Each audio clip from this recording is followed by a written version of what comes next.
अरे भाई, बिस्मिल्लाहिर्रहमानिर्रहीम भाई, बात को स्टार्ट करते हैं। हमारे टॉपिक का नाम है सर क्या भाई? Balance of payment. सही है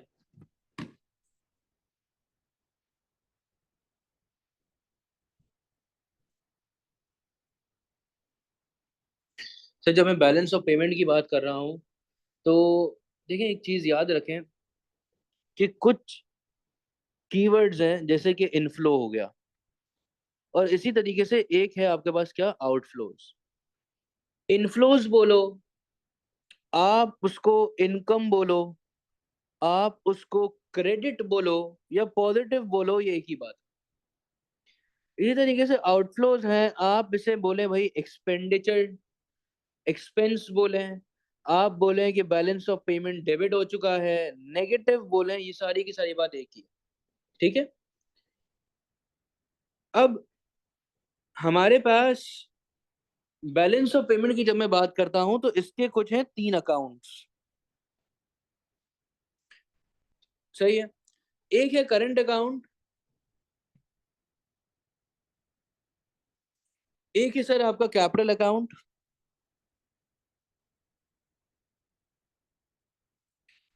और एक है आपका फाइनेंशियल अकाउंट। सही है। अच्छा भाई, financial account. Sir current account के हमारे पास है चार कंपोनेंट्स। पहला, ट्रेड इन गुड्स। दूसरा है आपका ट्रेड इन सर्विसेज। फिर आता है आपके पास नेट इनकम। सही है। और सर आपके पास आता है नेट ट्रांसफर्स।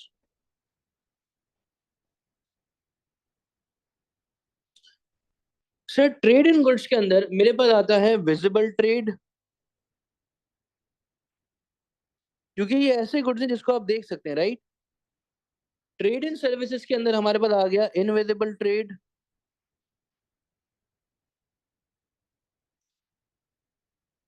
नेट इनकम के अंदर, अच्छा, net income could either be positive and it can either be negative. तो इसमें मेरे पास आ जाती हैं वेजेस, आ जाती हैं इंटरेस्ट, आ जाता है मेरे पास जो है वो डिविडेंड्स वगैरह जो है वो आ जाता है। सही है। डन।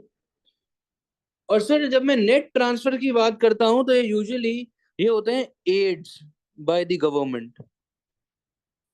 सही है। ये सर क्या होते हैं, आपके एड्स होते हैं by government. It could be either by government और आइदर टू एनी गवर्नमेंट। सही है। क्या ये बात समझ आई? सर ये नेट ट्रांसफर्स नेगेटिव क्यों हुए? सर नेट ट्रांसफर नेगेटिव इसलिए हो सकते हैं क्योंकि सर हमारे पास, अगर आपकी गवर्नमेंट, आप पाकिस्तान हो तो आपका पॉजिटिव हो जाएगा, अगर आप यूएस हो तो आपका नेगेटिव हो जाएगा, क्योंकि आप लोगों को एड वगैरह दे रहे हो। सही है। सही। अब सर हमारे पास, जब मैं विजिबल ट्रेड और इनविजिबल ट्रेड की बात कर रहा हूं ना सर, तो ये दोनों मिला के हमारे पास बनाते हैं बैलेंस ऑफ ट्रेड। सही है। बैलेंस ऑफ ट्रेड के अंदर मेरे पास क्या क्या चीजें आ रही होंगी सर? बैलेंस ऑफ ट्रेड के अंदर मेरे पास आ जाएगा एक्सपोर्ट्स का टोटल रेवेन्यू माइनस किया इंपोर्ट्स का टोटल एक्सपेंडिचर। सही है। ये बात हो गई क्लियर। अब आ जाते हैं जरा कैपिटल अकाउंट की तरफ। सर जब मैं कैपिटल अकाउंट की बात कर रहा हूं तो सर ये क्या है कि भाई, I am involved in selling and buying of fixed assets. ठीक है। अच्छा भाई, कैपिटल अकाउंट, लेट सपोज हमने सर क्या खरीद ली, हमने कोई खरीद ली, मोटर व्हीकल खरीद ली। सही है। तो ये किसका पार्ट आ गई? आपकी नॉन करंट एसेट, आपके फिक्स्ड एसेट्स का पार्ट हो गई है। नेक्स्ट हमारे पास है सर फाइनेंशियल अकाउंट्स।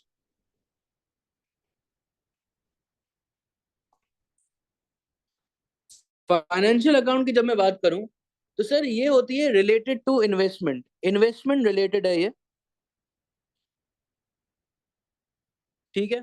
इसमें मेरे पास सर क्या आ गया कि आप सर क्या कर रहे हो, आप जो है वो इन्वॉल्व्ड हो इन एक्सचेंजिंग ऑफ शेयर्स,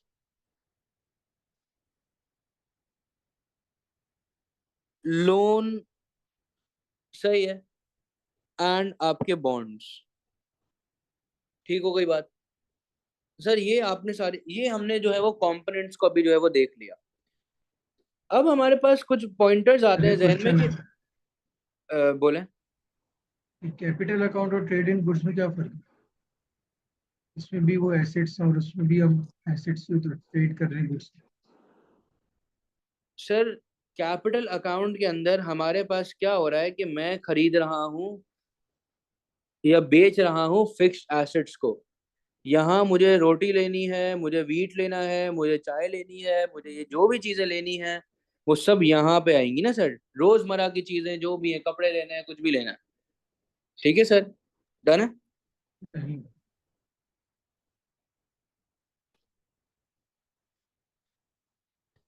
आगे चलते हैं जरा। सर अब एक छोटी सी बात कर लेते हैं यहाँ पे कि भाई है क्या भाई ये बैलेंस ऑफ पेमेंट यार आखिर? सही है। तो बैलेंस ऑफ पेमेंट जो है वो एक समरी है that records all transactions within a country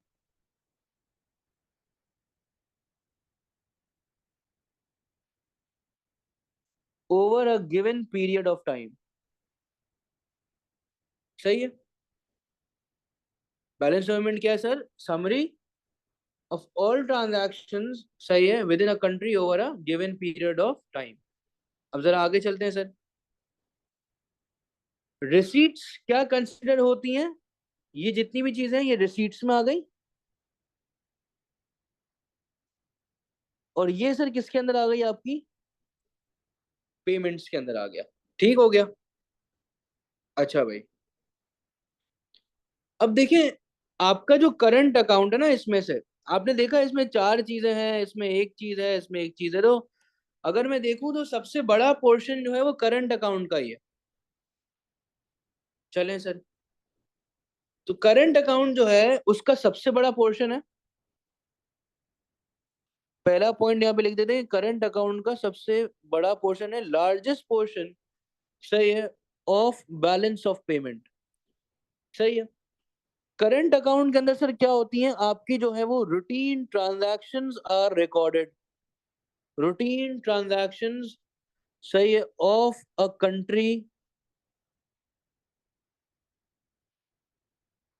are recorded. दूसरा हमारे पास इसमें ये होती है कि देखिए इसमें कोई भी वन ऑफ ट्रांजैक्शंस जो है वो आप लोग जो है वो रिकॉर्ड जो है वो नहीं कर रहे हो। इसके अंदर चार कंपोनेंट्स हैं। कौन कौन से? Trade in goods, trade in services हो गया, सही है, जिसके अंदर सारी जो है वो आप रिकॉर्ड करते हो। आपने कोई भी मूवमेंट करी हो फॉरेन करेंसी, अगर आपने कोई एक्सपोर्ट किया है, कोई आपने इंपोर्ट किया है, विजिबल आइटम्स का, इनविजिबल आइटम्स का, सबका। सही है, डन हो गई बात। अच्छा सर, और हम लोग यहाँ पे क्या बात कर सकते हैं कि नेट इनकम जो है ये एक ऐसा पोर्शन है करंट अकाउंट का जहां पे सारी मूवमेंट होती है फॉरेन करेंसी। देखिए एक चीज याद रख लें कि जो हमारे पास ट्रेड इन गुड्स और हमारे पास जो ट्रेड इन सर्विसेज की बात हो रही है, इसमें क्या हो रहा है हमारे पास कि मूवमेंट हो रही है फॉरेन करेंसी, मूवमेंट हो रही है और फॉरेन करेंसी किन चीजों के लिए? कि जहां पे इंपोर्ट हो रहा है, एक्सपोर्ट हो रहा है, of visible and invisible items, of visible items जिसको आप देख सकते हैं एन इनविजिबल आइटम, जैसे कि सर्विसेज वगैरह। ठीक है, डन हो गई बात। ये तो हो गया trade in goods and services.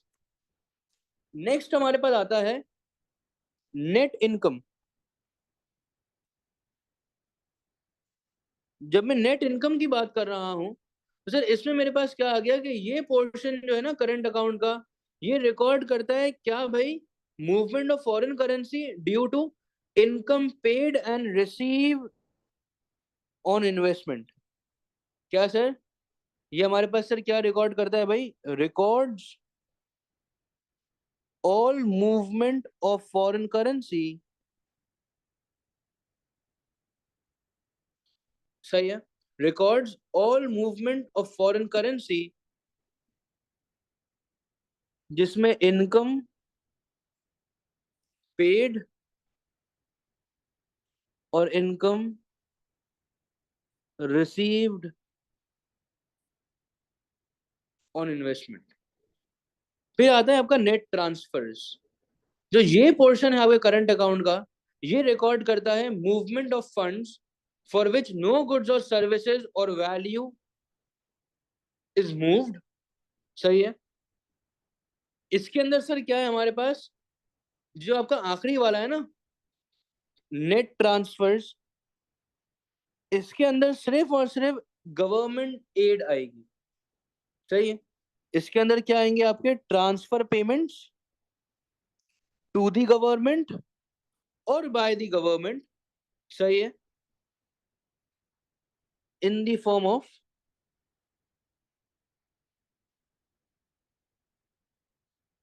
Ads to government by government.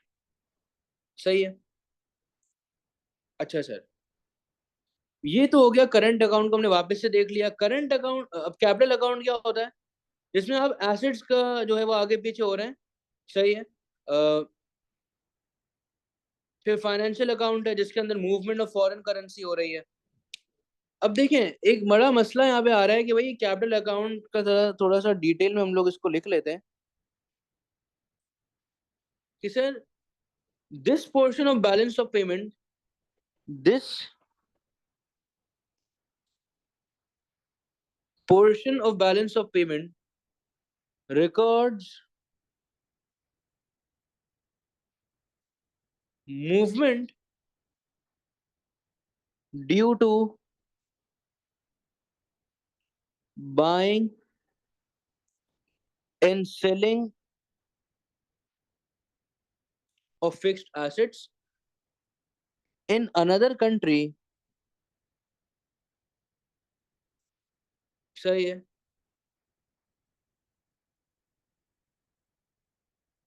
Which are basically not an investment। सही है, बेसिकली वो है जो कि नॉन फाइनेंशियल है। अच्छा भाई, अब आ जाए जरा फाइनेंशियल अकाउंट की तरफ। देखिए फाइनेंशियल अकाउंट ये वो पोर्शन है आपके बैलेंस ऑफ पेमेंट का जो कि रिकॉर्ड करता है मूवमेंट ऑफ फॉरेन करेंसी, जिसमें सर क्या हो रहे हैं कि बाइंग एंड सेलिंग हो रही है किसकी, फाइनेंशियल एसेट्स की, शेयर्स की, लोन की फॉर्म में, बॉन्ड्स की फॉर्म में। अब इसमें तीन चीजें आती हैं। क्या क्या, डायरेक्ट इन्वेस्टमेंट, पोर्टफोलियो इन्वेस्टमेंट,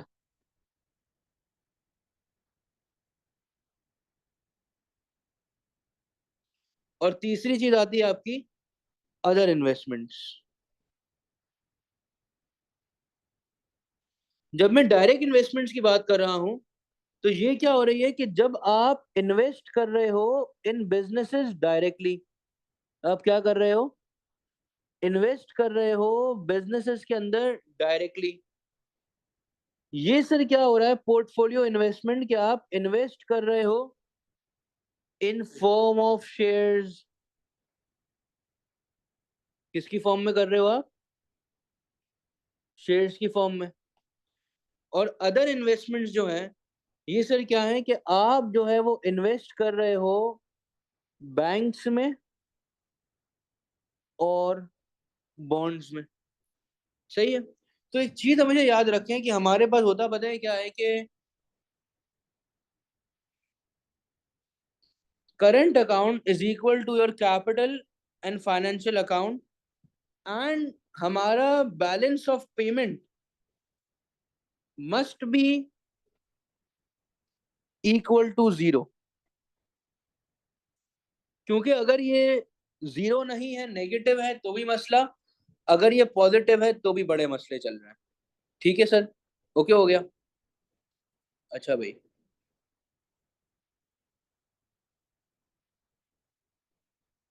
अब सर एक और चीज होती है जिसे हम कहते हैं नेट एरर्स एंड ओमिशंस। अब बहुत दफा ऐसा होता है कि हमारे पास मूवमेंट तो हुई है फॉरेन करेंसी की, मूवमेंट ऑफ फॉरेन करेंसी या इन हुआ है या आउट हुआ है, बट रीजन इज अननोन। तो जब ये सिचुएशन होगी तो अब हम ये बोलेंगे कि यहाँ पे क्या हुआ है, नेट एरर्स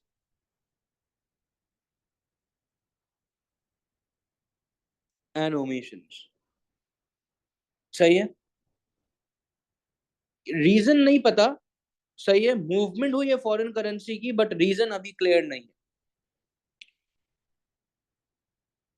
जब ये इक्वल टू जीरो होता है तो हम ये बोलते हैं कि बैलेंस ऑफ पेमेंट है आपका इक्विलिब्रियम में। किसमें है?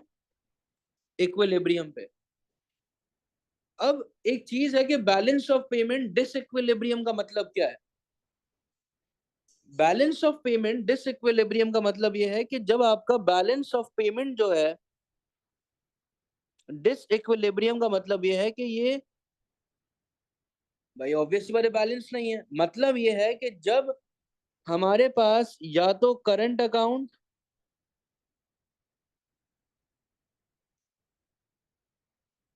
या तो करंट अकाउंट ज्यादा है या फाइनेंशियल अकाउंट ज्यादा है या कम है, कुछ भी हो सकता है ना। दोनों सिचुएशंस है हमारे पास, ज्यादा भी कम भी। इसी तरीके से आपका कैपिटल अकाउंट ज्यादा भी हो सकता है, कम भी हो सकता है। ठीक है, चलो।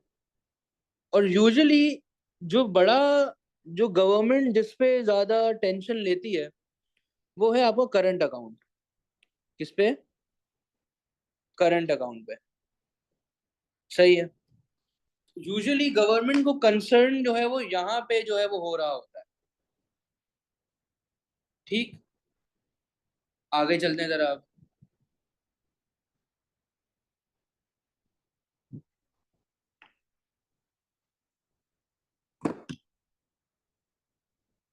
अब हमारे पास है कुछ पॉलिसीज। देखिए नेगेटिव हुआ है, चल पहले यहाँ पे लिख देते हैं कि ये government is showing concern when experiencing this section not balancing, unbalanced.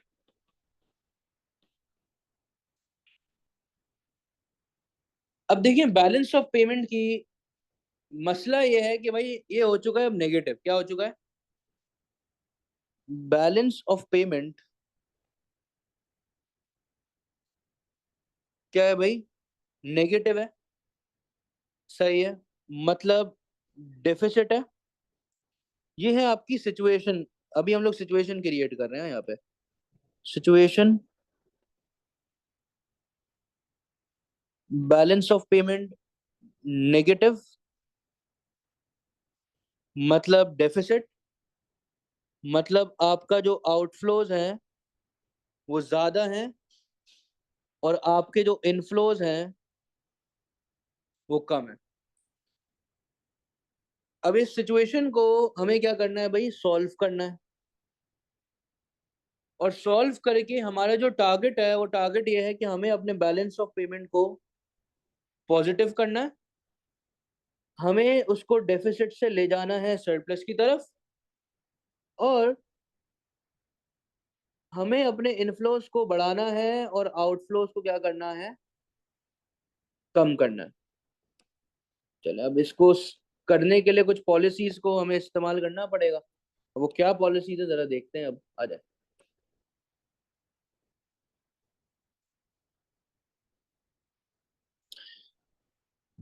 सबसे पहली पॉलिसी है सर, देखें, एक्सपेंडिचर स्विचिंग पॉलिसी, और एक होती है आपकी एक्सपेंडिचर रिड्यूसिंग पॉलिसी।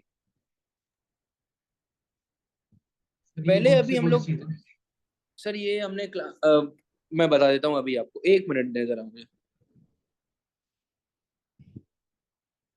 देखिए सर, जब मैं एक्सपेंडिचर स्विचिंग पॉलिसी की बात कर रहा हूँ, ये आपकी है बैलेंस ऑफ पेमेंट की पॉलिसीज।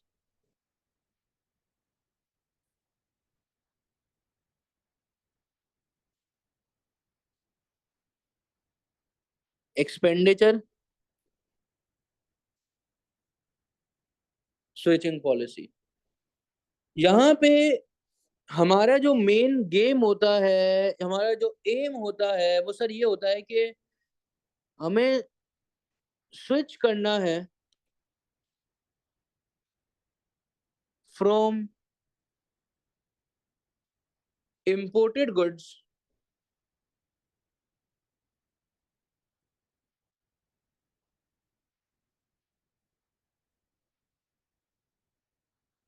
To domestic goods.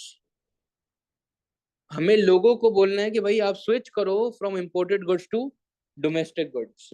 और ये आप कैसे कर सकते हो? ये आप कर सकते हो टैरिफ्स के थ्रू। किसके थ्रू कर सकते हो आप? टैरिफ्स के थ्रू। चलें भाई, कैसे हो सकता है जरा देख लेते हैं अब। सर आपने जब टैरिफ लगाया, जो क्या होता है भाई, आपने टैक्स लगा दिया on imported goods.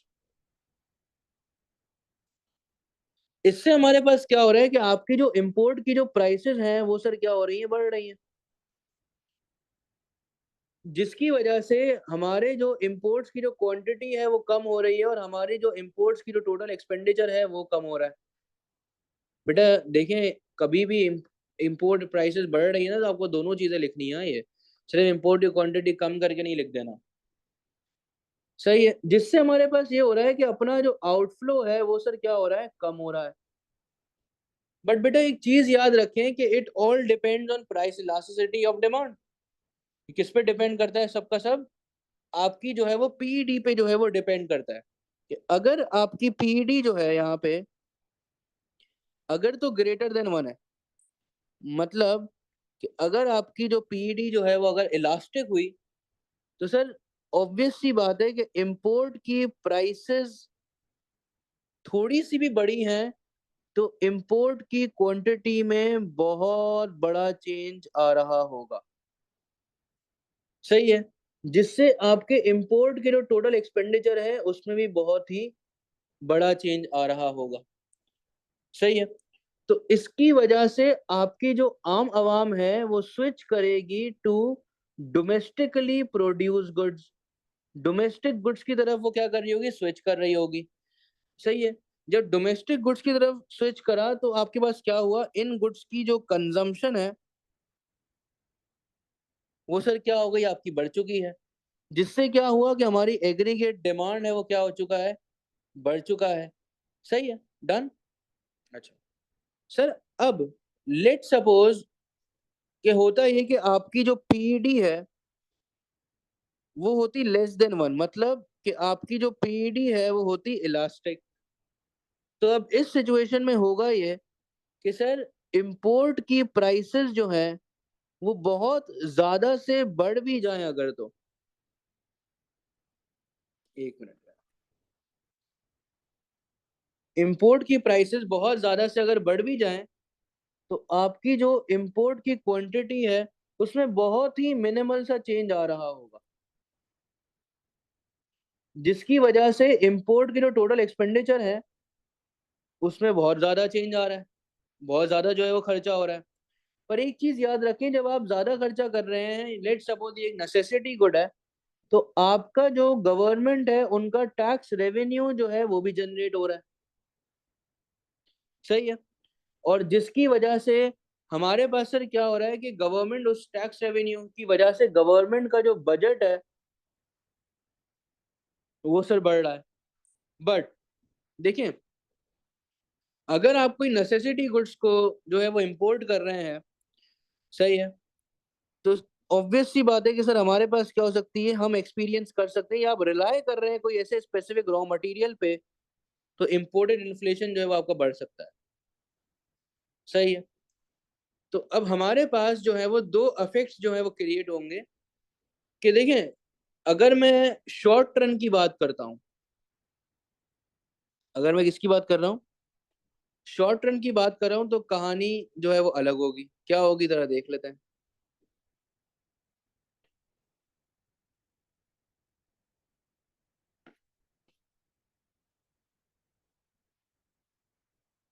Sir short term के अंदर हमारे पास सर ये है कि एक तो मल्टीप्लायर इफेक्ट जो है वो हमारा क्रिएट हुआ। कैसे क्रिएट हुआ सर, कि हमारी जो इनकम, हमारी जो आउटपुट और हमारी जो एम्प्लॉयमेंट है वो सर क्या हो रही है, जनरेट हो रही है, बढ़ रही है ना सर।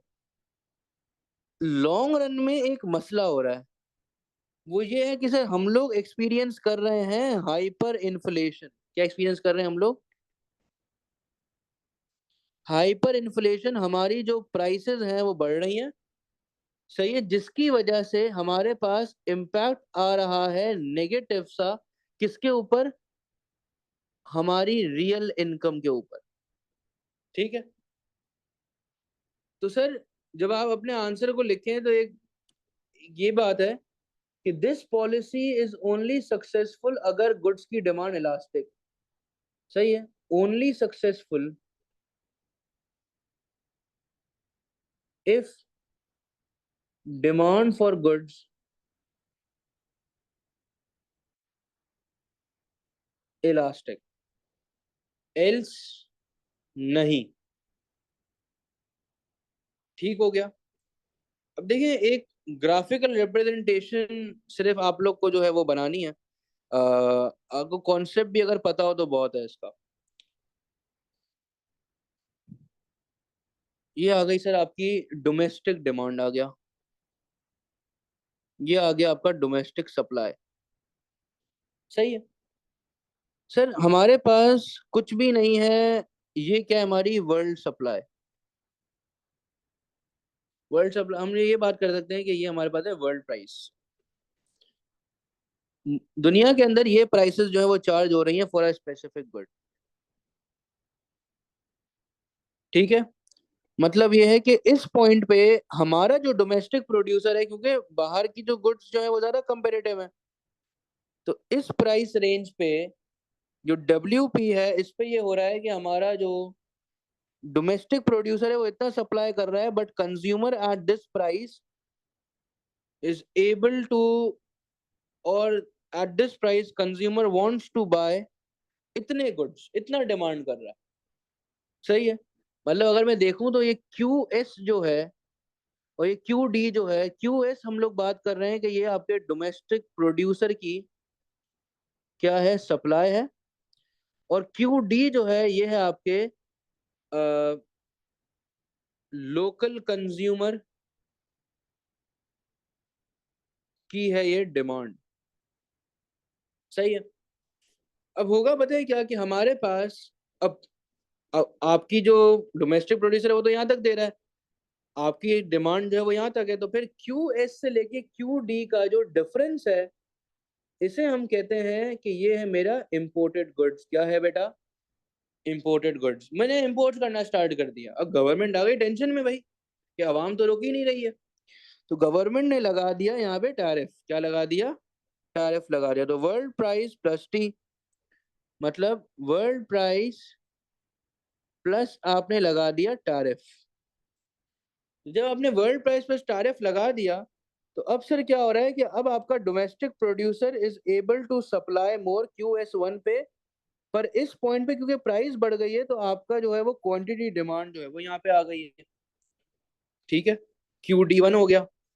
तो सर अब आपके सामने है कि क्यू एस वन और क्यू डी वन। आपका क्यू एस वन और QD1 जो है वो अब आपका है न्यू इंपोर्टेड गुड्स। तो जो कि क्या शोकेस कर रहा है कि क्वांटिटी जो है वो कम हो रही है।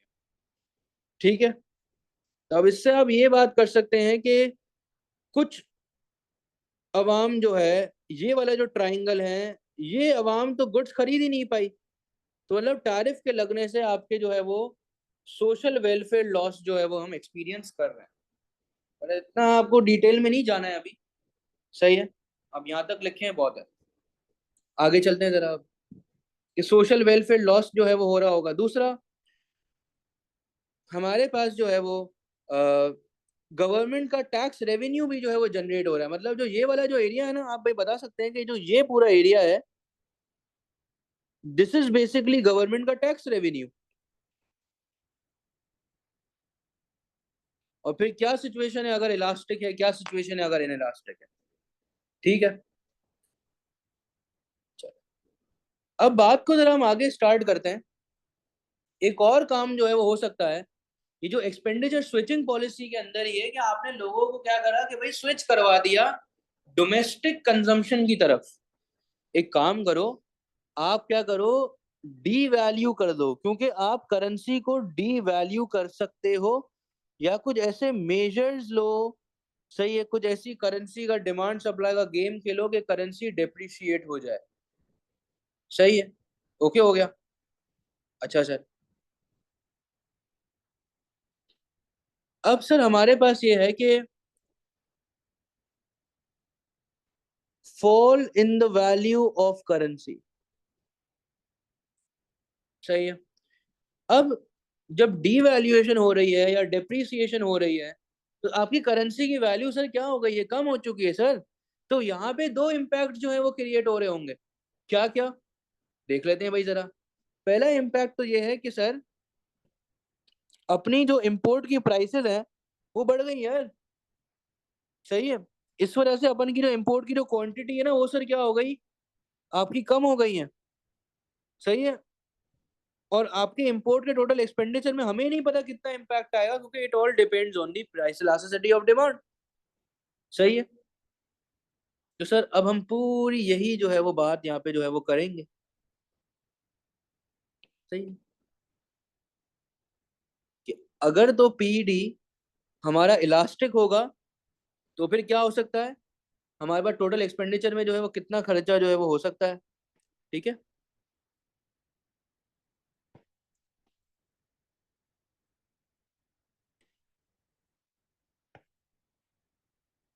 और अगर हमारे पास पीडी इन इलास्टिक है, तो अब हमारे पास टोटल एक्सपेंडिचर जो है वो कितना जो है वो हो सकता है। बेटा रिमेंबर, वापस एक चीज बोल रहा हूँ कि सिर्फ क्वांटिटी की बात नहीं करना, टोटल एक्सपेंडिचर भी जो है वो कर लेना भाई। सही है भाई, ठीक है। अब ये तो हो गया सर आपका इंपोर्ट का सीन। सही है, ये तो किसकी बात हो गई आपकी,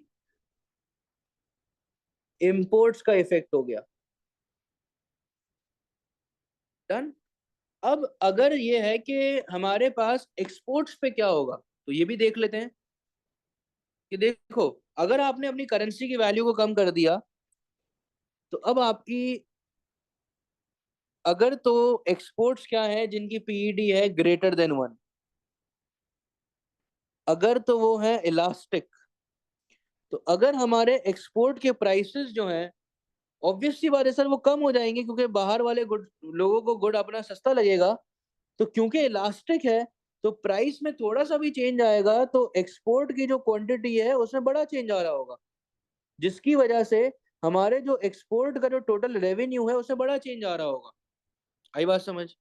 बट बेटा, अगर अपनी पीईडी जो है वो सर क्या है, इन इलास्टिक है, अगर अपनी पीईडी क्या है, इन इलास्टिक है, तो अब इस सिचुएशन में क्या होगा कि भले ही आपके एक्सपोर्ट की प्राइसेस में चेंज आया है, कम हो गए हैं, क्वांटिटी में बहुत बड़ा चेंज नहीं आएगा। एक्सपोर्ट का टोटल रेवेन्यू इतना ज्यादा से नहीं बढ़ेगा जितना बढ़ना चाहिए था। सही है, तो अगर आप ये देखें तो क्वांटिटी में आप बल्कि बोले कि टोटल रेवेन्यू अब गिर ही जाएगा, क्योंकि इन्हें लास्टिक डिमांड है। कि अगर प्राइसेस कम होगी, लेट सपोज $10 है, सही है, और हमारे पास क्वांटिटी है 500, टोटल रेवेन्यू कितना जनरेट हो गया, 10 500 इज 5000। अब अगर प्राइस आपने कर दी है लेट सपोज 8 कर दी है, सही है, और आपके सामने है कि क्वांटिटी में तो है वो तो बहुत ही मिनिमल सा चीज है, लेट 400 हो गई है, या लेट सपोज हमने बोला 450 हो गई, तो जब 8 को मैं मल्टीप्लाई कर रहा हूँ 450 से, तो कितना हो रहा है ये मेरा 3600। तो मतलब टोटल रेवेन्यू मेरा गिर ही रहा है सर। आगे चलते हैं जरा आप। सही है। तो देखिए अब एक कॉन्सेप्ट को याद रखें, ये जो हमने अफेक्ट पड़ा है, ये किसका अफेक्ट पड़ा हमने, एक्सपोर्ट्स का। सही है। अच्छा, अब सर देखिए, कभी भी हमारे पास बैलेंस ऑफ ट्रेड डेफिसिट की सिचुएशन जो है वो क्या हो सकती है, जब कभी भी हमारे इंपोर्ट्स का जो टोटल एक्सपेंडिचर है वो ज्यादा है देन एक्सपोर्ट्स का टोटल रेवेन्यू। इसी तरीके से बैलेंस ऑफ ट्रेड सरप्लस जो है, इसकी सिचुएशन में क्या है कि जब एक्सपोर्ट्स का टोटल रेवेन्यू आपका ज्यादा है और आपका इंपोर्ट्स का जो टोटल एक्सपेंडिचर है वो क्या है, कम है। सही है। तो ये एक सिचुएशन है हमारे पास। ठीक हो गया।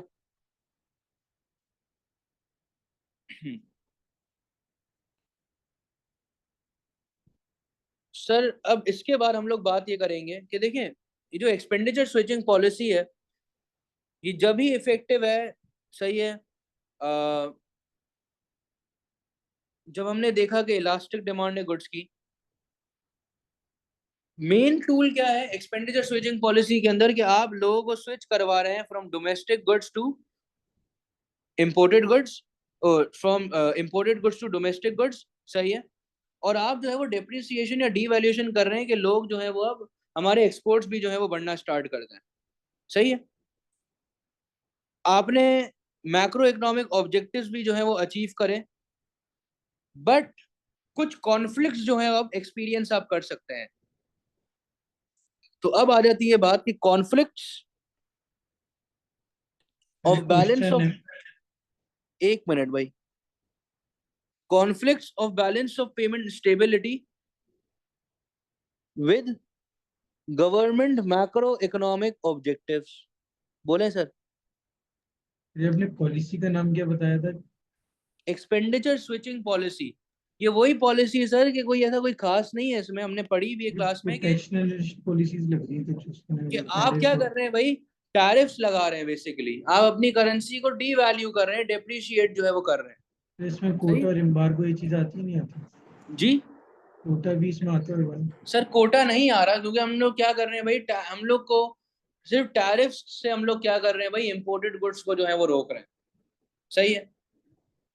रिस्ट्रिक्ट कर रहे हैं हम लोग यहाँ पे। हम लोग डिफरेंट पॉलिसीज को यूज कर सकते हैं, पर अभी एट द मोमेंट आप समझें कि सिर्फ हम टैरिफ्स को ही जो है वो इस्तेमाल करेंगे। सही है।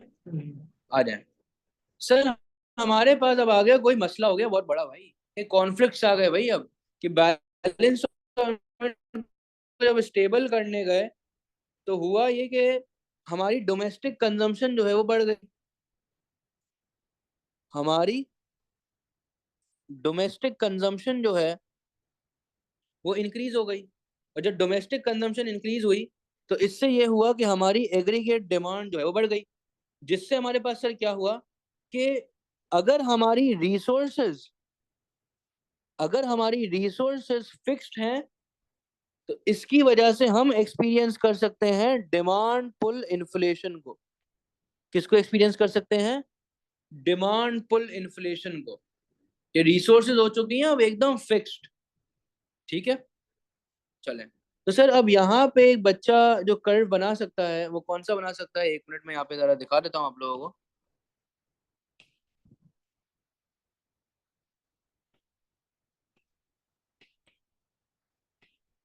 सर ये वाला कर्व।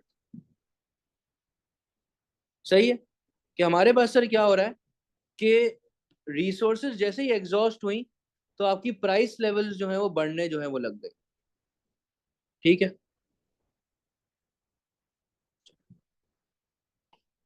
ये आपके पास क्या हो रहा है, प्राइस, ये है आपकी रियल नेशनल इनकम या जीडीपी। आप वाई पे थे, वाई इंक्रीज हुआ, वाई इंक्रीज हो रहा है, यहाँ पे आके क्या हो रहा है कि कांस्टेंट हो चुकी है चीजें, कि एग्रीगेट डिमांड बढ़ रही है, और आप अब जो है वो हाइपर इन्फ्लेशन एक्सपीरियंस कर रहे हैं। पर एग्रीगेट सप्लाई जो है सर क्या है आपका, लॉन्ग रन एग्रीगेट सप्लाई ये हो चुका है अब एक जगह पे फिक्स्ड हो चुका है। सही है, लिमिटेड है ना यार। अच्छा भाई, ये तो आपने एक और बात, एक तो पॉइंट ये उठ गया। दूसरा ये कि सर आपने बोला एप्रिसिएशन, ओ सॉरी, डेप्रिसिएशन हो रही है हमारे पास करेंसी के अंदर, डीवैल्यूएशन हो रही है, तो आपकी एक्सपोर्ट्स की क्वांटिटी बढ़ रही है, और and it all depends on the price elasticity of demand. सही है, और आपकी इंपोर्ट्स की जो है वो क्वांटिटी जो है वो कम हो रही है, and it also depends on the price elasticity of demand. सही है। तो देखिए हमारे पास ये होता है कि शॉर्ट रन के अंदर, ये कॉन्सेप्ट जरा समझे बात को, कि शॉर्ट रन के अंदर हमारे पास सर ये है कि आपके जो एक्सपोर्टेड गुड्स हैं, आपके जो एक्सपोर्टेड गुड्स हैं, सही है, और आपके जो इंपोर्टेड गुड्स हैं, वो सर क्या होते हैं, हमेशा इनइलास्टिक होते हैं, क्योंकि शॉर्ट टर्म के अंदर you will not be able to find any substitutes in the market. भाई मार्केट में ऑल्टरनेटिव्स ढूंढने के लिए आपको ज्यादा टाइम लग जाएगा। सही है। तो हमारे पास शॉर्ट टर्म के अंदर तो बहुत ज्यादा हम लोग जो है वो टोटल रेवेन्यू वगैरह, एक्सपोर्ट का रेवेन्यू जो है वो बढ़ेगा। सही है, डन है। अच्छा भाई, सर हमारे पास क्या हुआ, मैं वापस से एक बात रिपीट कर देता हूँ, कि एक्सपोर्ट की प्राइसेस जो है वो सर आपकी क्या हो रही हैं, इन शॉर्ट रन आपकी एक्सपोर्ट और इंपोर्ट्स की जो गुड्स की जो डिमांड है वो इनइलास्टिक है। एक्सपोर्ट की प्राइसेस कम हुई, तो सर क्या हुआ, हमारे पास ऐसा थोड़ी है कि लोग जो है वो ज्यादा खरीदने लग जाए, क्वांटिटी में मिनिमल सा चेंज आएगा, क्योंकि अभी इनइलास्टिक है, अभी इतना टाइम नहीं है, हमारे जो फॉरेनर्स है उनको पता नहीं है कि अभी हमारा गुड जो है वो सस्ता हो चुका है, तो मिनिमल चेंज जो है वो आ रहा होगा। और हमारे जो इंपोर्ट्स हैं, भले उनकी प्राइसेस बढ़ गई हैं, बट उसकी जो क्वांटिटी है उसमें भी मिनिमल चेंज आएगा, क्योंकि हमारा क्या पता किसी बाहर वाले के साथ कॉन्ट्रैक्ट हो, या क्या पता हमारे पास जो है वो, हमारे हम ऑल्टरनेटिव्स पे जो है वो नहीं जा सके, क्योंकि अभी शॉर्ट रन है ना, हम क्या बात कर रहे हैं, शॉर्ट रन की जो है वो बात कर रहे हैं। ठीक है सर, तो हमारे पास शॉर्ट रन में हम लोग एक्सपीरियंस कर सकते हैं क्या भाई, हम एक्सपीरियंस कर सकते हैं डेफिसिट। क्या एक्सपीरियंस कर सकते हैं हम लोग, डेफिसिट जो है वो एक्सपीरियंस कर सकते हैं। डन है। बट बेटा, लॉन्ग रन के अंदर, किसके अंदर बेटा, लॉन्ग रन के अंदर होगा पता है क्या, कि हमारे जो एक्सपोर्ट की प्राइसेस कम होंगी, तो लोगों को अब पता चलेगा टाइम ज्यादा हो चुका है, तो foreign consumers will be able to find alternatives. सही है, जिससे क्या हो रहा है सर, हमारे पास जो है डिमांड जो है इन फॉरेन ऑल्टरनेटिव्स की, सॉरी, दूसरे ऑल्टरनेटिव्स प्रोडक्ट्स की डिमांड जो है वो बढ़ रही है। सही है, और हमारे इंपोर्ट प्राइसेस जो है वो बढ़ रहे हैं, जिसकी वजह से आपका जो डोमेस्टिक कंज्यूमर है, जो लोकल कंज्यूमर है, वो भी, उसको भी डिफरेंट ऑल्टरनेटिव्स मार्केट के अंदर दिख चुके हैं। और हमारी जो डिमांड है किसकी बेटा, इंपोर्टेड गुड्स की, वो हो चुकी है अब कम।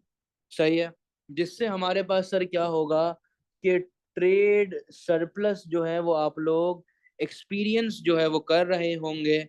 सही है, क्या ये बात समझ आ गई या नहीं, डन है।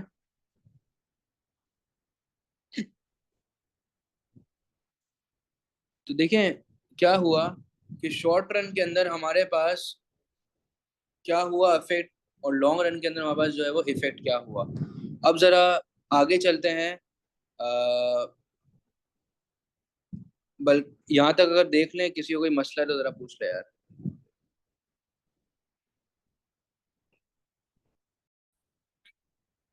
अब देखिए, एग्जामिनर लेट सपोज कभी कभार तंग करने के लिए आपको बोलता है एक्सपेंडिचर डैम्पनिंग पॉलिसी भाई। तो देखो भाई, एक्सपेंडिचर डैम्पनिंग पॉलिसी का दूसरा नाम है expenditure reducing policy.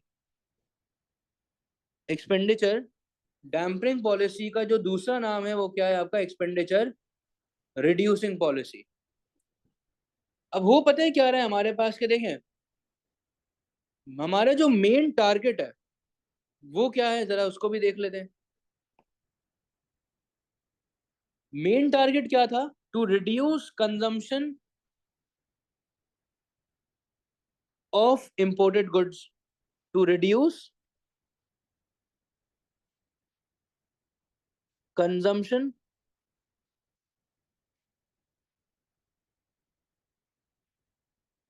Of imported goods. अब कैसे कर सकता हूं यार मैं? अपना जैनब रियाज, एक सवाल है यार, जरा समझा दें प्लीज यार, कि सर मुझे है ना कंजम्पशन कम करनी है इंपोर्टेड गुड्स की, और थ्रू पॉलिसीज। तो कौन सी पॉलिसीज को मैं यूज कर सकता हूँ? Monetary policy. कौन सी? मॉनेटरी। अच्छा, मॉनेटरी पॉलिसी। और दूसरी कौन सी पॉलिसी है sir?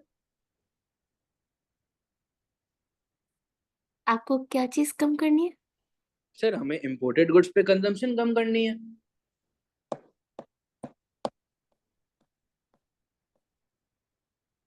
Sir fiscal policy sir. कौन सी policy? Fiscal fiscal policy. Contractionary. जी सर।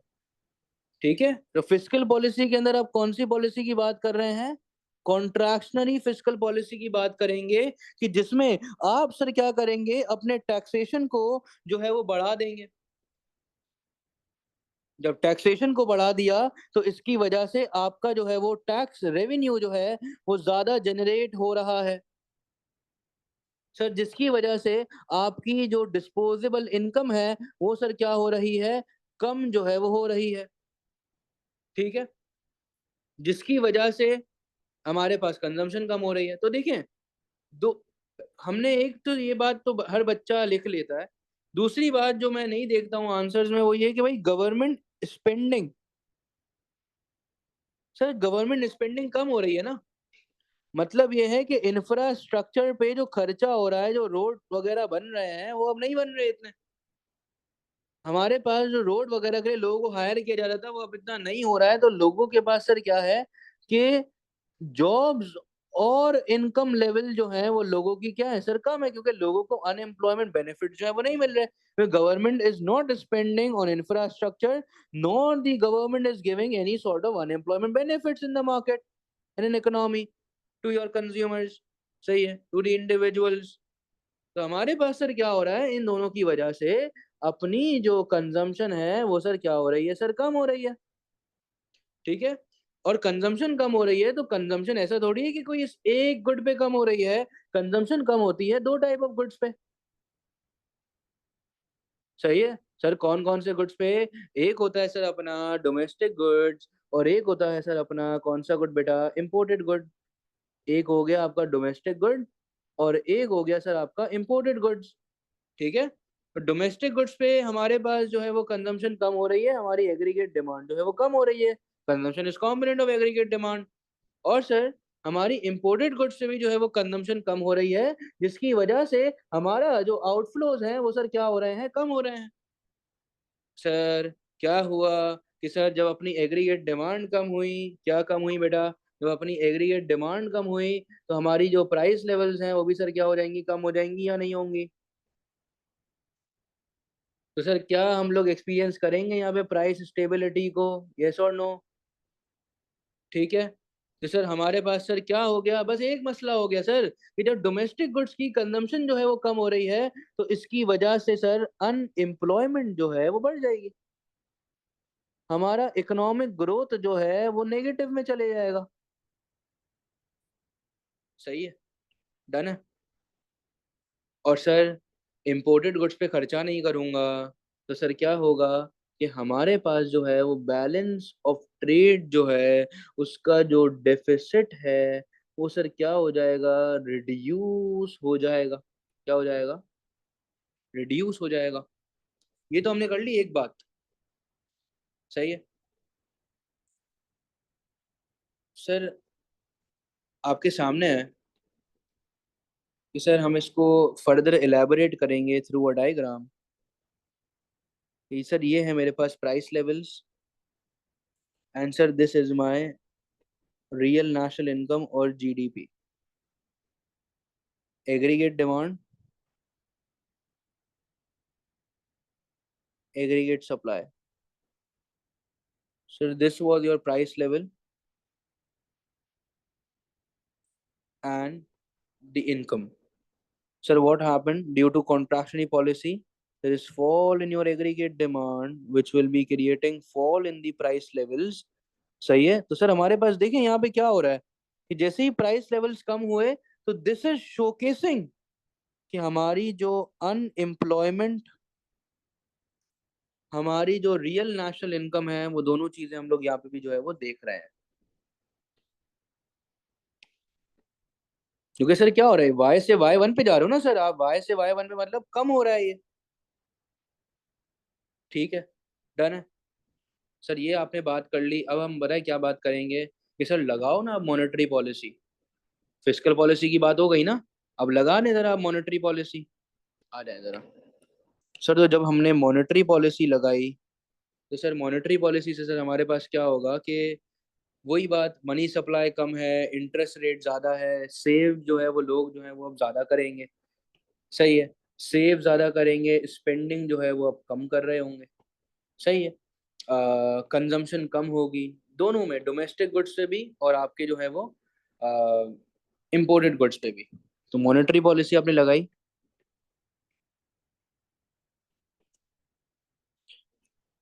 मॉनेटरी पॉलिसी आपने लगा दी, सही है। और आपने क्या करा, मनी सप्लाई को कम करा, इंटरेस्ट रेट को आपने बढ़ा दिया। सही है, इंटरेस्ट रेट को आप बढ़ाएंगे सर। अच्छा, मनी सप्लाई को आप कम कैसे कर रहे हैं कि आपने क्रेडिट कंट्रोल जो है वो बड़ा स्ट्रिक्ट कर दिया है। आपने लोगों को जो है वो बोला है कि भाई आप सेविंग स्कीम्स जो है वो आपने इंट्रोड्यूस करी हैं, ताकि लोग जो है वो इसमें इन्वेस्ट करें, लोग जो है वो उसके अंदर सेव कर रहे हो। ठीक है। अच्छा, जब हमारे पास और दूसरी बात क्या हो रही है कि हमारा जो इंटरेस्ट रेट है वो सर क्या हो रहा है, बढ़ रहा है। जब इंटरेस्ट रेट हमारा जो है वो बढ़ेगा तो इसकी वजह से जो लोग सेविंग करने वाले होंगे वो अपनी सेविंग को बढ़ा देंगे। सेविंग बढ़ेगी तो हमारी जो स्पेंडिंग है वो कम हो रही है, हमारी जो कंजम्पशन है वो क्या हो रही है, कम हो रही है। ठीक है, कंजम्पशन कम होगी तो सर इम्पैक्ट कौन कौन से गुड्स पे आएगा, दो गुड्स पे आएगा। कौन कौन से भाई, डोमेस्टिक गुड्स और सर क्या सर हमारे इम्पोर्टेड गुड्स। सही है। तो वही मसला वापस से जो है वो यहाँ पे भी आप जो है वो एक्सपीरियंस करेंगे कि सर डोमेस्टिक गुड्स की कंजम्पशन कम होगी तो सर हमारे पास एग्रीगेट डिमांड कम होगा। सही है, एग्रीगेट डिमांड कम होगी तो अनएम्प्लॉयमेंट, इकोनॉमिक ग्रोथ नेगेटिव में जाएगी। तो आपको अगर बनाना है ग्राफ तो आप ये बना सकते हैं कि देखें,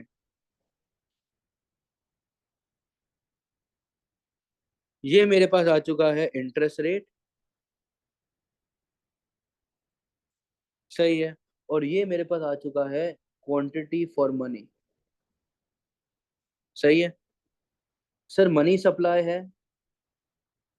सही है, मनी सप्लाई क्या हो चुका है सर, हम लोग जो है वो कम कर चुके हैं इसको।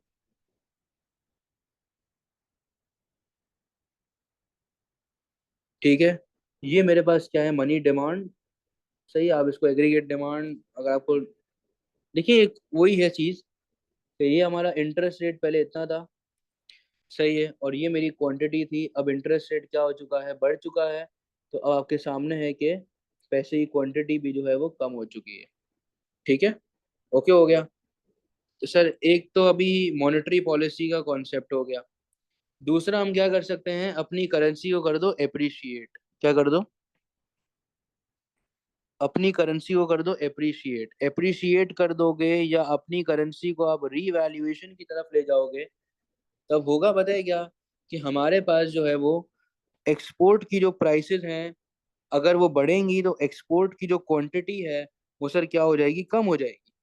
ठीक है, बट हमारा जो एक्सपोर्ट का जो टोटल रेवेन्यू है उसका जो इम्पैक्ट है वो डिपेंड करता है किस पे भाई, आपकी प्राइस इलास्टिसिटी ऑफ डिमांड पे। कि सर हमारे पास ये है कि शॉर्ट रन के अंदर तो लोगों के पास सब्स्टिट्यूट्स ही नहीं होंगे, तो एक्सपोर्ट की प्राइसेस भले ही ज्यादा हो, शॉर्ट रन के अंदर हमारे पास सर क्या होगा कि एक्सपोर्ट का टोटल रेवेन्यू बढ़ेगा, क्योंकि फॉरेन कंज्यूमर्स के पास ऑल्टरनेटिव नहीं है। सर लॉन्ग रन के अंदर हमारे पास सर क्या बात हो रही है कि क्योंकि हमारी डिमांड क्या है, इलास्टिक है। लॉन्ग रन के अंदर क्या हो रहेगी, डिमांड इलास्टिक हो रहेगी, तो एक्सपोर्ट की प्राइसेस बढ़ेगी, तो your foreign consumers will be able to find out different alternatives in the market. तो अब यहाँ पे हमारा एक्सपोर्ट का जो टोटल रेवेन्यू है वो सर क्या हो जाएगा, कम हो जाएगा। इसी तरीके से अगर मैं बात करता हूँ इंपोर्ट की प्राइसेस, तो सर जब एप्रिसिएशन होगी तो मेरे पास इंपोर्ट की प्राइसेस जो है वो कम हो रही है, मेरी जो इंपोर्ट की जो क्वांटिटी है वो सर क्या हो रही है, बढ़ रही है। बट इंपोर्ट का जो टोटल एक्सपेंडिचर का जो इम्पैक्ट है, वो इम्पैक्ट जो है वो डिपेंड करता है आपका प्राइस इलास्टिसिटी ऑफ डिमांड पे। कैसे सर, कि अगर मैं शॉर्ट रन की बात करूं कि डिस्पाइट के आपके जो है वो एक्सपोर्ट के इंपोर्ट के प्राइसेस कम हो चुके हैं, मैं ऐसा थोड़ी है कि मैं अगर एक बंदे से प्रोडक्ट खरीद रहा मैं बोलूंगा नहीं नहीं नहीं अब मैं कहीं और से प्रोडक्ट खरीदूंगा क्योंकि मेरी जो है वो करेंसी की वैल्यू बढ़ चुकी है। तो भाई शॉर्ट रन के अंदर तो मेरा इंपोर्ट का टोटल एक्सपेंडिचर जो है वो कम ही होगा, क्योंकि मुझे तो पता भी नहीं अभी तो करेंसी की वैल्यू जो है मेरी कम हुई, बढ़ गई है, एप्रिशिएट हो गई है। पर लॉन्ग रन के अंदर सर जब मेरे पास इंफॉर्मेशन होगी मार्केट की, तो सर क्या होगा कि अब इंपोर्ट की प्राइसेस से मैं जो है वो इस ऑल्टरनेटिव को चूज करूंगा, और मेरा जो इंपोर्ट सर टोटल एक्सपेंडिचर है वो सर क्या हो सकता है, यहाँ पे इंक्रीज जो है वो हो सकता है। ठीक है, क्या ये बात समझ आई? तो सर ये है पूरा आपका कॉन्सेप्ट, सही है, ऑफ बैलेंस ऑफ पेमेंट। इससे हट के आपसे एग्जामिनर क्वेश्चन नहीं पूछ सकता। अगर कोई मसला है तो जरा पूछ ले भाई।